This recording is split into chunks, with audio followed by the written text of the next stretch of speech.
Today's guest on the Winning Teams podcast is a gentleman from LA called Adrian Koehler. Now, Adrian is one of the founders of an organization called Take New Ground, where they work with a lot of kind of startup companies, entrepreneurs, but also with very large corporates. And he's got a very direct style, which you will experience, which I think is refreshing. And to say that he doesn't take any bullshit would be an understatement. So he really goes after what is the truth, what is a person's truth, what they stand for, how they turn up, and how that impacts the organization. And his dream is really to make that impact with people, so people can really connect with their true selves and can be the risk taker that they need to be and want to be, and can create the world that they live in, that they want to live in. So very interesting. I won't spoil he gives a little bit of a peek into his background, which I didn't know before we did the interview, but it's quite fascinating, and it also kind of informs you as to why he is the way he is and why he does that. But very, very powerful, very, very interesting, very passionate, very committed guy. Really enjoy the conversation with Adrian. So sit back and listen to the very interesting Adrian Koehler.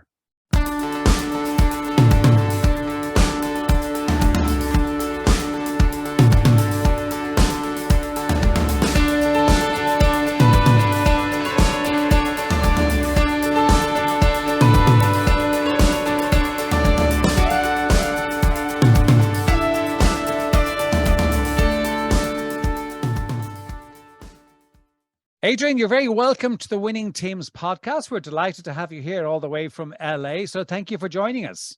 Heck yeah, it's great to be here, John. Love your work, man. Thank you. Looking forward to this.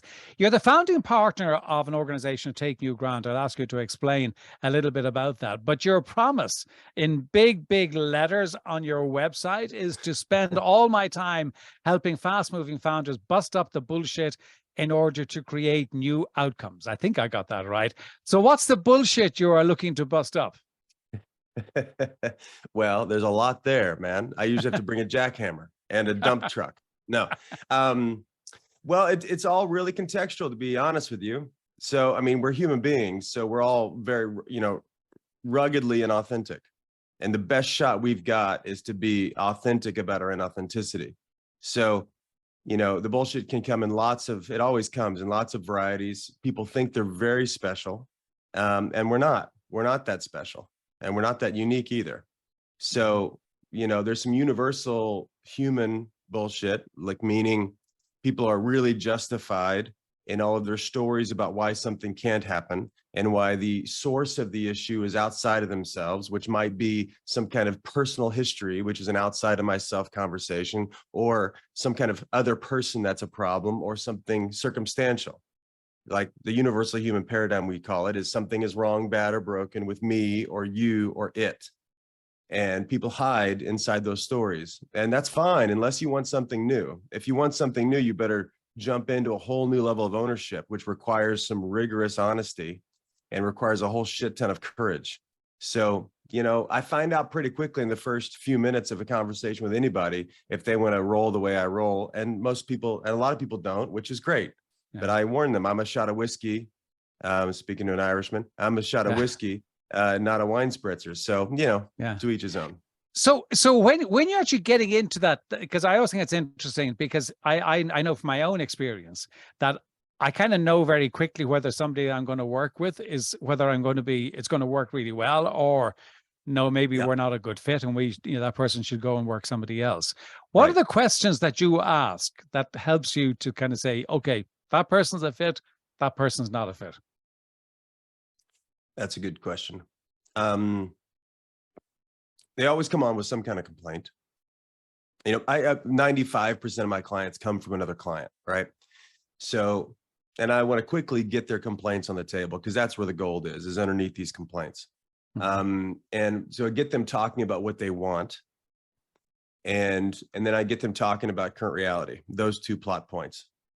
Mm-hmm. And their relationship to current reality. And because I'm going to usually, if you were to be on any of my initial calls with people, I'll be about 12 minutes in and I'll say something like, hey, we've known each other about 12 minutes. Is it okay if I'm honest with you? And they'll say yes. And then I'll say something that's quite abrupt. And that's the testing moment, because my abruptness is just going to be saying something that strangers don't say to one another, saying something that even close friends don't say to one another, saying something that only somebody that really loved someone and was committed to them would say.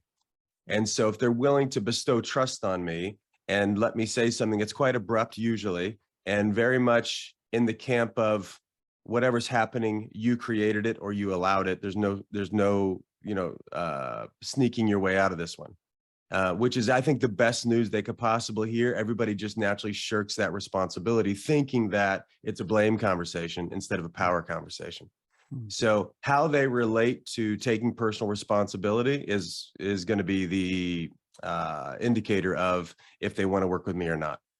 And one of the things that I'm always curious about, and I'm just wondering how you deal with it, is very often what people say is the problem is not the problem.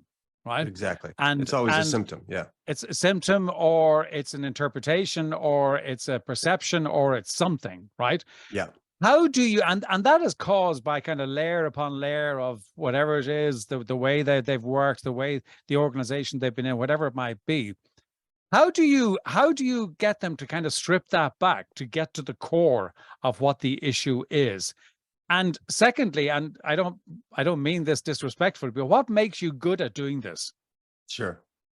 Well, it's a series of inquiry to get to the core. So they're offering me almost always a symptom, which is like a complaint about a situation that's happening, or a person that's in their life, or even just some complaint they have about themselves. And I'm going to ask a series of kind of open inquiry to get them thinking about causal issues instead of symptomological issues. And so that's how I get to it is, well, when did that start? And where were you at in the process? And, a great one is, if they've got a conflict brewing with a senior leader on their team. And I'm like you, I coach major stakeholders in companies, mostly entrepreneurs, just because they're more fun for me. But, if they've got a complaint about somebody on their team, I'll ask them about their complaint and how long it's been going on. And when did you start noticing it? And they started noticing these issues 6 months, 9 months, a year, 5 years ago. So their complaint is about the other person, but yet they haven't up until that point been willing to look about how they've co-contributed to this issue. So when did it start? When did you notice it? And you're responsible as soon as you noticed it, not when you took action, not when it got bad, but when you knew. We call it the shit sandwich principle. Is that life comes to you as a shit hors d'oeuvre. Problems come to you as a shit hors d'oeuvre. And who wants to eat a shit hors d'oeuvre? So you send it back to the kitchen. And then they bring you a shit sandwich. And you're like, no, thanks. I don't want that. Send that back. Then it comes a 2-course meal. Eventually you got a shit buffet. And that's when people talk to me. They want to talk about how bad the shit buffet is. I want to get back to the shit hors d'oeuvre moment. So that's how I get to it, is wondering with them about what caused this thing and what were the causal factors. And it's always them. At some level, it's always them. And that's where it needs to get to. So they've become an enabler to a large extent. They've become an enabler in the problem, haven't they? Because they have if they're in a the sense leader, they've done nothing. Yeah, that's right. If they're a leader, they can't escape their contribution. Now, that's how I get to it. What makes me qualified? Well, that's a good question. Who knows? Except for thousands and thousands and thousands of reps. My commitment to my people, which I warn them about, is I'm a fierce advocate for them. That's my stand for them. So I'm an advocate, and that sounds good. Like, I want you to get what you want to get. And I believe in people deeply.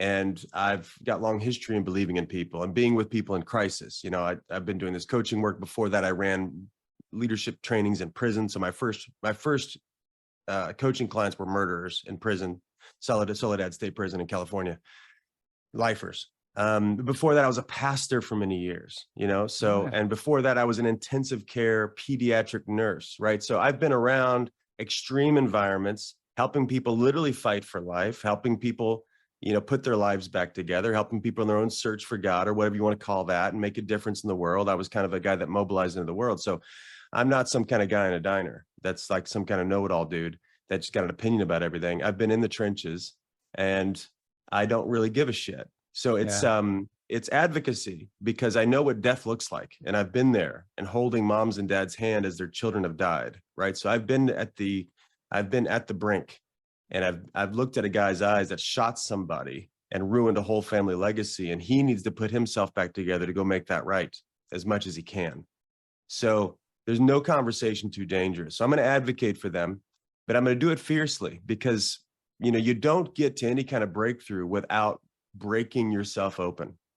It's not like epiphany. I mean, those sound good. Insights sound good. They just don't change our lives. Revelation change our lives, which is where we're transformed by an idea. It's the, I see this now, I realize this now, and I can't go back. Like, now I know, right? Those types of revelations is what I'm going for. So, and I'm fierce about it. Like, I warn them. I say, I want you to like me, but I don't care if you like me. Like, I want you to. I'm a human, and I want, and I'm likable, and I'm gregarious, and blah, blah, blah. But I don't need you to like me. And if I want you to like me, I'm actually not serving you. So I'm going to put this relationship at stake in every single conversation we have. Any hunch that I've got, and I'm pretty intuitive, I'm going to follow that hunch and at least inquire about it. And I'm going to say it with a bit of punch, because I'm going to get you out of your fucking slumber. The kind of resignation that people wake up when they wake up in the morning, like Shakespeare wrote, like, day by day in this petty pace. People live like that. Like, today's just Thursday. Thursday's going to be like Wednesday. I know who I am. I know who my wife is, or my partner is. I know what my team is, and I know what the market is. And I'm just going to go spend another 24 hours hoping the day is going to get better, instead of really taking a deep breath, accounting for what is vitality and what are the most essential conversations, most essential actions for me to take today. And if I take the right ones, I'm going to feel obliterated. Like, I'm going to be at the edge of myself and take a huge risk and have the right conversation. Now that's a little bit dramatic, but that's really what I'm going for, is like people, being willing to envelop the most amount of honesty they can possibly imagine, and then being willing to summon the most amount of courage they could possibly fathom. And that's where life happens. Honesty and courage. That's where life happens, I say. And your background is very interesting. And I didn't know that about your background, but your background is actually very interesting. What makes you so passionate about the work that you do? Because you clearly are, you're clearly not in it for ego. You're clearly not in it necessarily for the money, although money is important, and you've got to pay the bills. Yeah. What is it? Why are you so passionate about what you do? Because that does come across, Adrian. I am very passionate about it. Good question. Well, leadership changed my life. Like, deciding to lead. Like, whenever I was, I don't know, a teenager, and realized that life's pretty damn mysterious, and my internal world's pretty damn mysterious, and there's no script for this thing, I realized, leading feels a lot better than following. Like, kind of letting life happen to you, or generating life. I'd rather generate life. And people that I work with are all my heroes. I mean, they are going after something. They're deciding to make their life count. And they are in their own way, for the most part. Like, most of the challenges are theirs. Yes, there are external challenges and shit happens, but that's not the day by day aspect of what their challenges are. It's the things that they don't want to look at, don't want to talk about, don't want to question, like hide in their dogmatism, like, all these types of things. And human suffering bothers me. And I'm very acquainted with the fact that we're all going to die. I know that I'm going to die, and I don't know how long I've got. I've got a couple young kids. I take my life very seriously. I'm kind of known for being a little bit intense, as you can maybe guess. I mean, I can goof off like everybody else, and I'm going to play a softball game tonight and hopefully not break a leg. Or someone else's. Or someone else's. But, and I like to goof off, but also life's, I mean, I don't know. How do you make life matter, man? So I am relentlessly pursuing vitality in my own life. And anybody I'm working with, I just love fighting for people, man. It's just fun. It's like, I don't know, it's a calling for me, to your point. I mean, I do it. I make a lot of money. I get to talk to amazing people, work with everybody I work with. It's brilliant, and they're ambitious, and they're doing something. They're fully leveraged in their life. And there's a lot of their orientation and their lack of action, or their shitty action, is generating a lot of turmoil for them. And I love people. So I want them to win. And when you talk about leadership, and one of the lines on your site is turning leadershit into leadership, which I loved. So what's the shit that you're looking to remove and get rid of? Yeah. Well, whatever is in their way is like the real first answer, whatever's in their way. So most of the time, some people engage with us. And so I've got a team that you alluded to at Take New Ground. We're amazing. We're growing and all that. The people usually want solutions, right? They come for solutions. That's great. And they usually think it's going to be processes and strategies, which is great. And those are necessary. That's not usually where the pain is. The pain is typically when you put 8 people in a room, you got lots of issues. So it's the human dilemma and human relatedness. That's where the pain is. That's where the challenge is. That's where the stress is. That's where the withholding is. That's where the distrust is. That's where the sluggishness, that's where all that. So usually the shit is in these very type A people that have forgotten that their job is to lead, which is to generate results through other people, which takes art, which takes humility. Not the best idea in the hands of irresponsible people is a shitty idea. Yeah. So, helping people relate. And this is all, I mean, I'm not a therapist, but sounds like it on a lot of my calls, because Tom, who's running a, $500 million company, is avoiding his, the CMO, like he's in 5th grade. Right. And I'm like, you got to go have a conversation. What are you scared of? Like, what's the real conversation here? And we get into that, and we get into like the deeper. So the shit really is all of the distractions that are in people's worldview. There's a core belief in our view, like people react to the world according to the way the world occurs to them. All right. So perception's reality. Mm-hmm. So in that worldview, that's really invisible to most people. It's unexamined for most people. It's not questioned, and it's definitely not challenged. Like where something is so, but something's only so because I say it's so. Like it's my belief that's there, and people don't take a look at how they're looking, or the glasses through which they're observing things. And I'm going to really look at their glasses. And so most of the shit out there is because I've got a shit view of it, and pretty stuck view of it. And I'm trying to, as Kierkegaard said, men find a level of despair that's tolerable and call that happiness. Mm-hmm. So I want to examine all the thinking that generates the despair, and it's always connected to relatedness. Yeah. You mentioned that you work with a lot of people who set up company business founders. And founders and company founders. Yeah. But you also work with some large organizations, like you worked with the Navy SEALs, you worked with Nike, Virgin, the Oprah Winfrey Network. What do you see is the difference between working with the founders and then people in the kind of C-suite and larger corporations? Yeah. Well, it's usually that's a great question. Lots of answers to that. What I get bored with in corporate America, in corporate life, is all the hiding spots and all the politicking and all the bureaucracy. I get bored with that. I only get bored with it because people are usually not willing to quit their jobs. So they are to lose the kingdom they've generated for themselves. They're on a 20-year track, and now they're just going to say, hey, what do I need to do to kind of make it better, instead of what do I need to do to transform this thing? Entrepreneurs get it, that the environment in their company is theirs, and they generate their environment. And so if they make a shift, everything shifts. So, about to jump on a plane here in a month and work with a gal who's built a $20 million business, bootstrapped it, zero cash. She owns 100% of the company. We just came on the cap table as of today.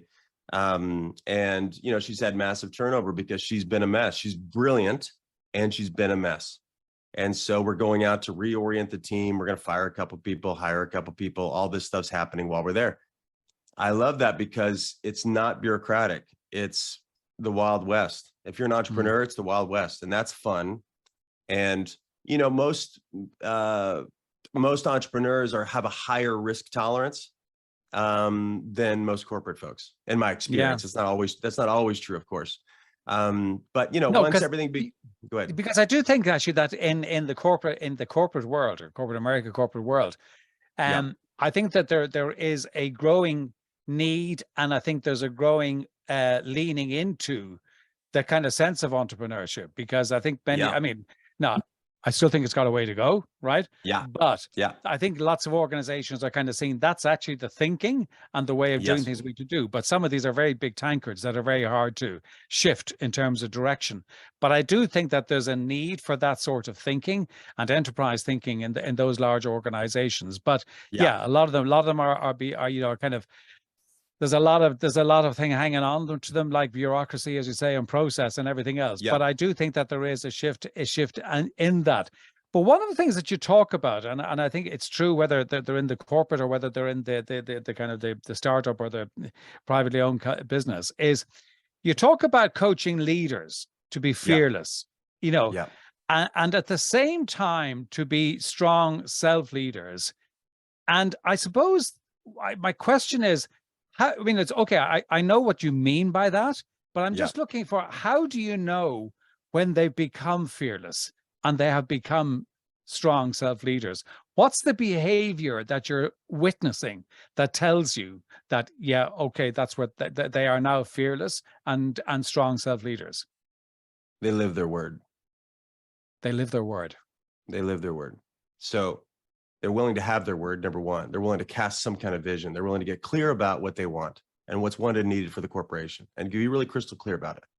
And then they're willing to, like, be at stake, right? So not only just like, oh, that's a good idea, which is what most people do. We call those goals, right? Let's just set it would be nice thing out there in the future. That's what most people talk about, goals. It would be nice if this happened, and let's create a plan so this happens. But there's not a lot of guts in it. There's not a lot of commitment in it. But if someone's willing to put themselves at stake, saying, hey, this is where we're going, and here's what's at stake if we don't do it, and here's what you can count on me, like 100% of the time, you can count on me. This is how I'm showing up to generate this. And they're willing to reconstruct relationships on the fly, like willing to talk about issues, because once they get a vision, once they get a commitment, all of a sudden the real obstacles fly into view, right? That's what happens. Like once you get, if you're not clear, if you're confused, everything's kind of muddled and non-distinct. But once I have an aim, all of a sudden that sets my hierarchy of concerns, and the issues come up right away, and I want to talk about them right away, and I can speak about them with love and grace and open and no bullshit. Like, hey, this is a deal.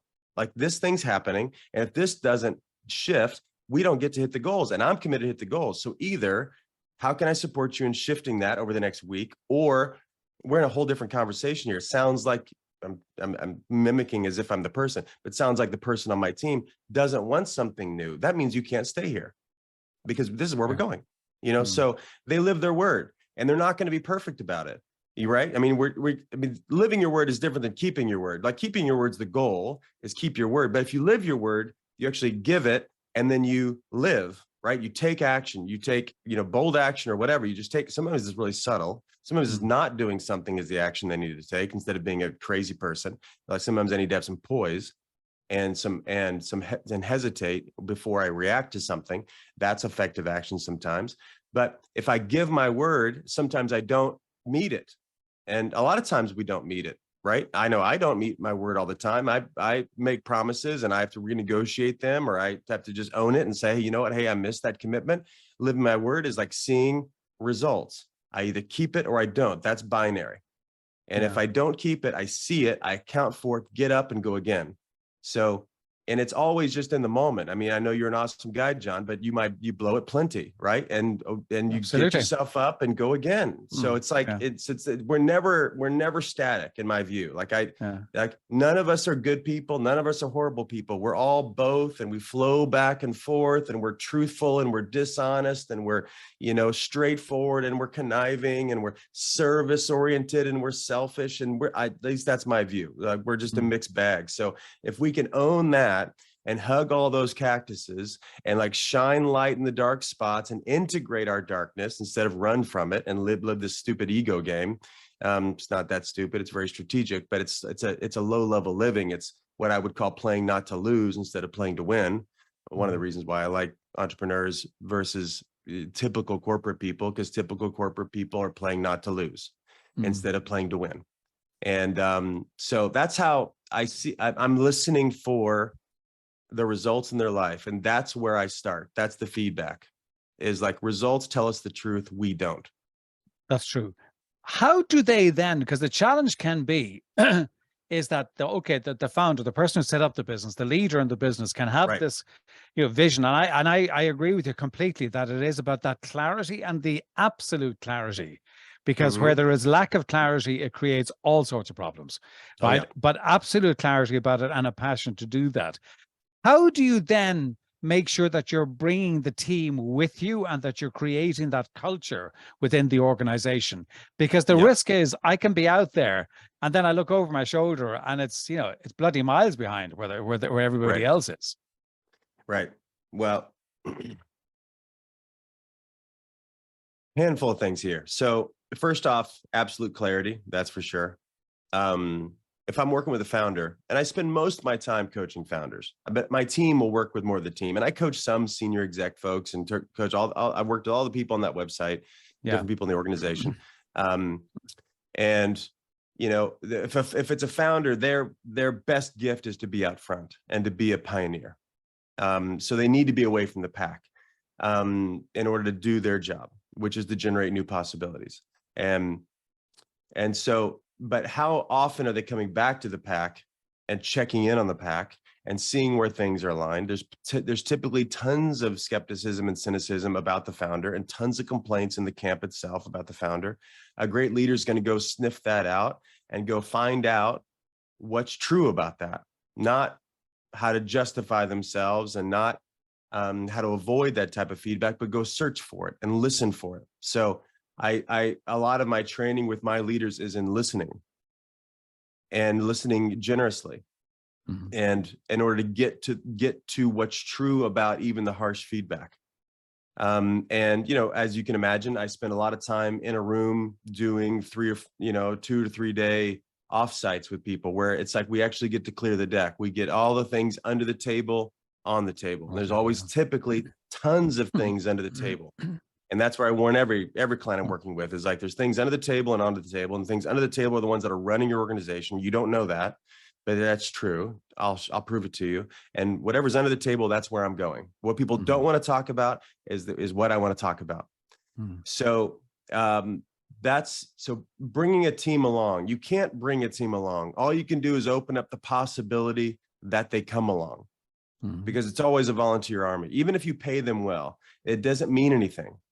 They'll just get their paycheck and still do the kind of corporate hypocrisy thing, and they'll nod along in the meetings and take like they're taking notes, but whatever, but they're not with you. And so you got to look somebody in the eye and have a real conversation with them and have on a regular basis a opportunity to see, are we aligned?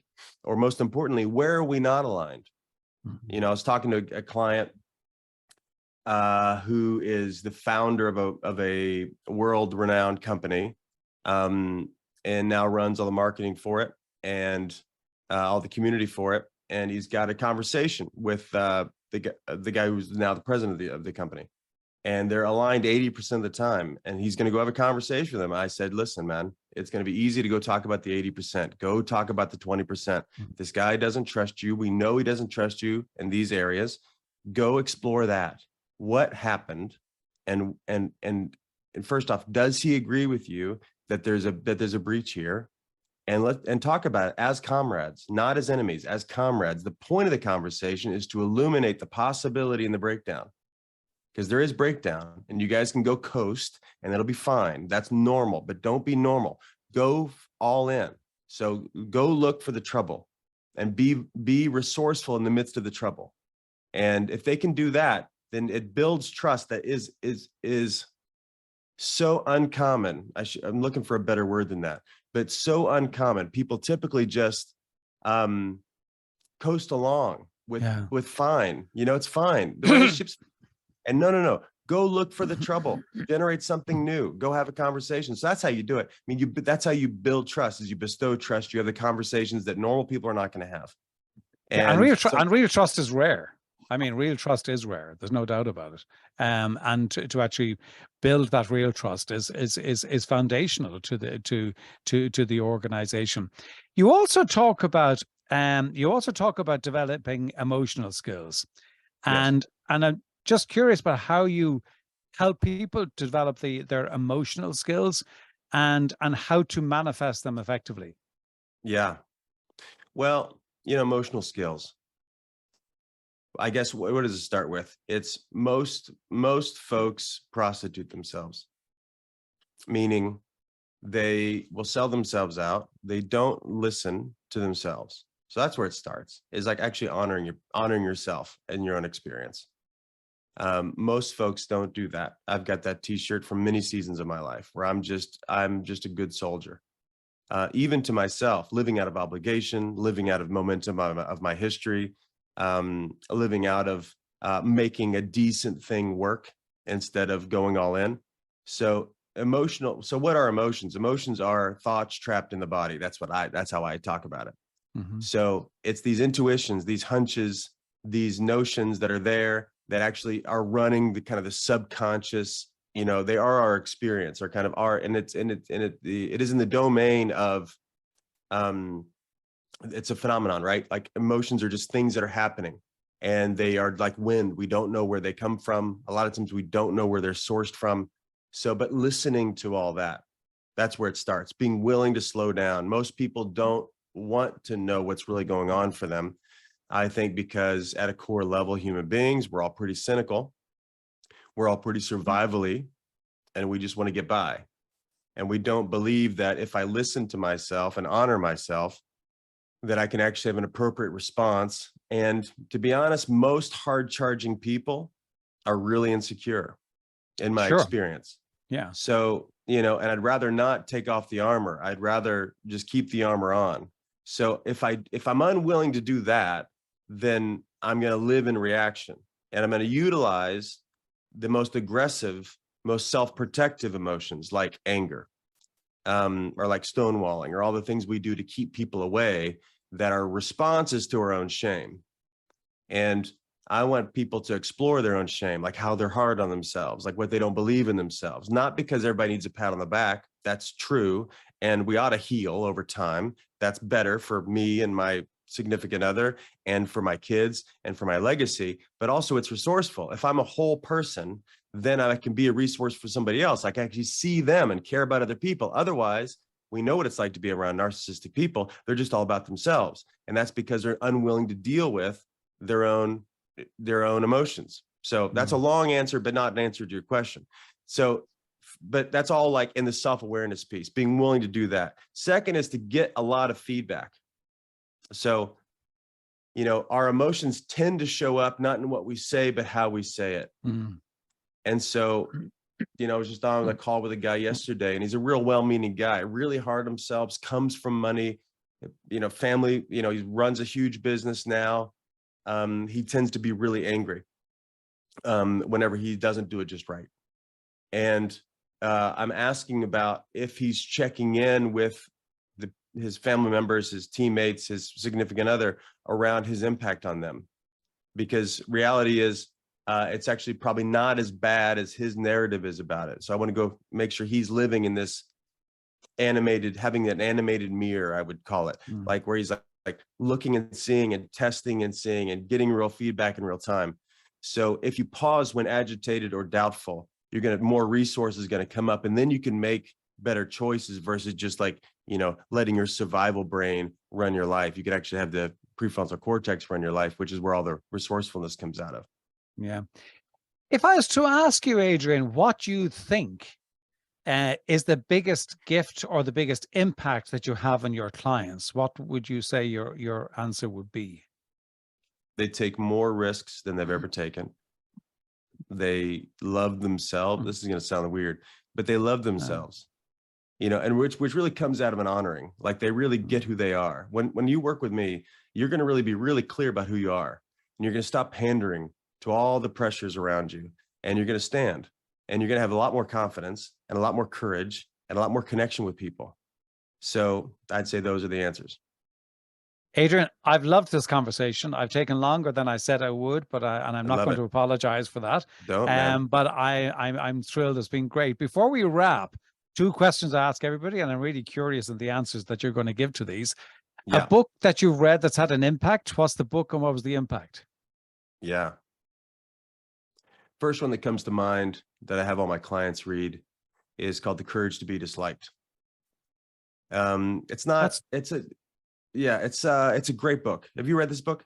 No, I haven't actually. No, I haven't. You're gonna like it. So it's not about what the title is. The title's catchy. It's a survey of Freudian oh, what's the word? Allegory of a old philosopher and a young man. And the All old right. philosopher's talking to this young man who's troubled in life, and he's got issues with his parents. But the book's it's a survey of it juxtaposes Freudian psychology and Adlerian psychology, two very different universes, right? So, and for listeners who want to nerd for just a second, Freud fucked us up. He decided, proved, got all the press about how it's called an etiological view. I am my history. That's why all therapy is going to start at 5 years old or 4 or 3 or whatever. It's all about family of origin and what's happening now, and why you can't get along with your business partner or your spouse is because your daddy didn't love you enough or whatever. And that's bullshit. Now, there's not aspects of that are true for you, but it's not the complete truth. It's not the complete truth. It's what you've decided about that. And that's a moment you're in now. So the moment you're in now, and what that means to you, and how significant that is, and what the effect is on you, and what you've decided is so, and the doom that you've got because of that, that's up to you. And that's more Adlerian. So teleological view is what Adler was talking about. He didn't get all the press because it's not as popular to say, oh, hold on, I'm not my past, I'm my future. So he was more purpose driven in that way, or why driven, like Simon Sinek, hit all the presses because you start with why. Like, what matters to me? Why the hell am I here? What impact am I having? Now that can generate an identity, and there's much more resource in that. So this book, it's called The Courage to Be Disliked, written by a couple of Japanese guys, Koga and forget the other guy's name. Oh, well, anyway, check it out. We'll find it. We'll check it out. I'm curious when you talk about the Freudian thing, because I have a real thing about the Freudian philosophy or belief, is that, and I think that my belief is that what it does is that it gives people a cop out. It is a victim story, my friend. Yes, it is. And there's I never am this way because victim. My mother didn't smile at me, or whatever it might be, and this is why I am. But there's nothing I can do, and that's the bit that I really hate about it. Anyway, well, sorry. It connects to the most insidious side of human nature, which is, it's not my fault. Yeah, I don't own it.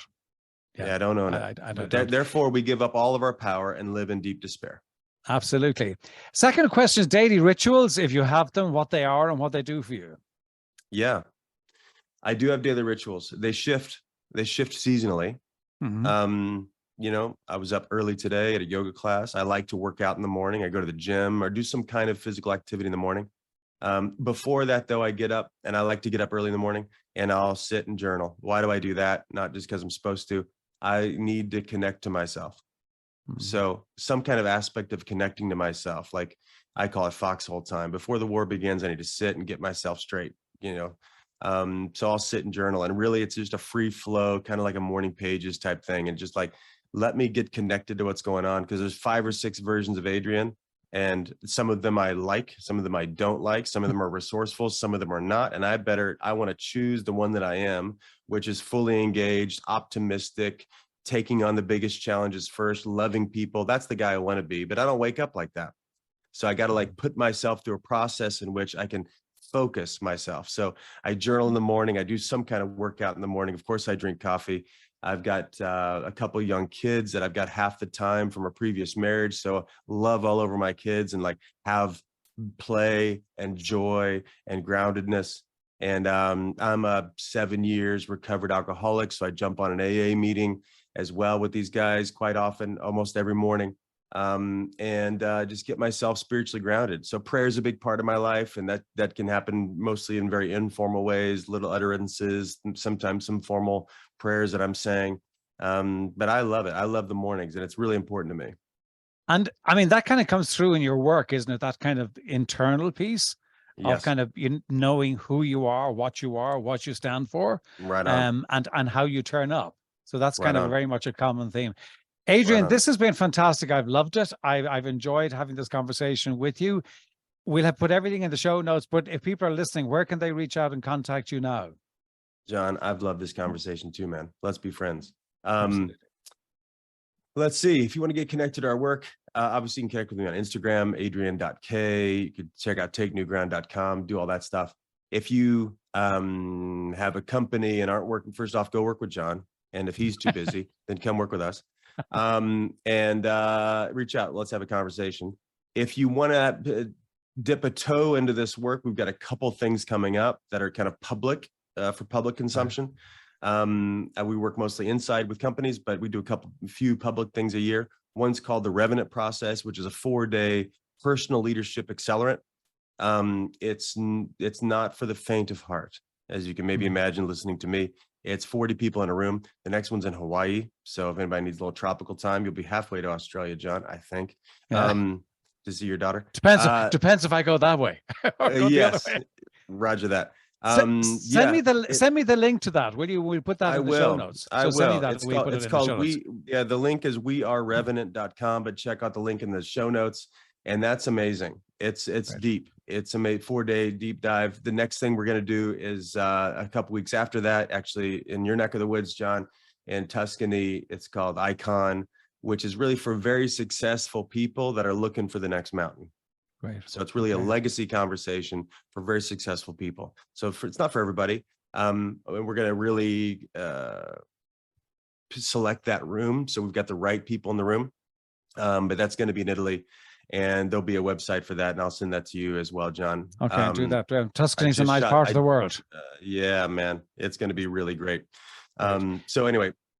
Adrian, thank you. Great conversation. Loved it. Yes. Look forward to doing it again. Yes. And let's stay in touch. Can't wait. Thanks, buddy. Okay. Cheers.